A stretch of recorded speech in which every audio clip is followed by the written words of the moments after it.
ഒന്നുകിൽ സബ്മിഷൻ, അല്ലെങ്കിൽ ശ്രദ്ധ ക്ഷണിക്കൽ, അല്ലെങ്കിൽ അടിയന്തര പ്രമേയം. അങ്ങനെയല്ലേ ഇത് ഉന്നയിക്കാൻ പറ്റൂ. ഒരിക്കൽ ഉന്നയിച്ച കാര്യം അടിയന്തര പ്രമേയമായിട്ട് ഉന്നയിക്കാൻ പറ്റില്ല. ഇത്രയും വലിയ അഴിമതി ആരോപണം ഉന്നയിച്ചിട്ട് ഒരു അടിയന്തര പ്രമേയം ഉന്നയിക്കാൻ പോലുമുള്ള ധൈര്യമില്ലാത്ത ഭീരുക്കളായിട്ടുള്ള പ്രതിപക്ഷം അവരാദ്യം പറയട്ടെ. ഞാൻ അന്നേ പറഞ്ഞില്ലേ അസംബ്ലി വരട്ടെ എന്ന് പറഞ്ഞില്ലേ? അസംബ്ലി വരട്ടെ എന്ന് ഞാൻ അന്നേ പറഞ്ഞതല്ലേ?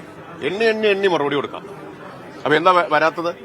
എന്താ ഇപ്പൊ ടെൻഡറിനെ കുറിച്ച് പറയാത്തത്? എന്താ ഇപ്പൊ അഴിമതിയെ കുറിച്ച് പറയാത്തത്? ഇതാണ് പ്രതിപക്ഷവും. നിങ്ങളൊക്കെ എത്ര ദിവസം ചർച്ച ചെയ്തതാ അല്ലെ? രാത്രി 8 മണിയാകുമ്പോൾ വട്ടത്തിലിരുന്ന് ചർച്ച ചെയ്തിട്ട് എന്തെല്ലാം അസംബന്ധങ്ങൾ പറഞ്ഞിട്ടുണ്ട്. ആദ്യം ഈ കടിച്ചവർ തന്നെ വിഷം ഇറക്കട്ടെ. അല്ല, അതാ പറഞ്ഞത്. അസംബ്ലി പറയാന്നേ, കൃത്യമായിട്ട് അസംബ്ലി പറയാം. ധൈര്യമുണ്ടോ ഈ പ്രശ്നം ഉന്നയിക്കാൻ? കൃത്യമായിട്ട് അസംബ്ലിയിൽ ഈ കാര്യം പറയാൻ തയ്യാറാണ്.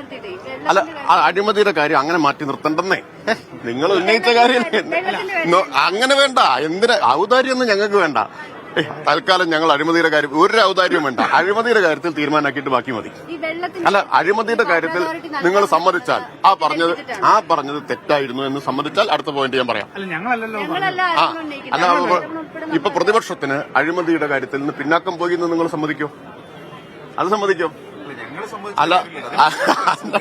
അല്ലല്ല, നിങ്ങളൊക്കെ നന്നായി വാർത്ത കൊടുത്തവരാ. എന്റെ നിങ്ങളുടെ ഓരോരുത്തരുടെയും തലക്കെട്ടുകൾ ഇരിപ്പുണ്ട്. ഓരോരുത്തരുടെയും തലക്കെട്ടുകൾ ഇരിപ്പുണ്ട്. അല്ലല്ല, നിങ്ങൾ കൊടുത്ത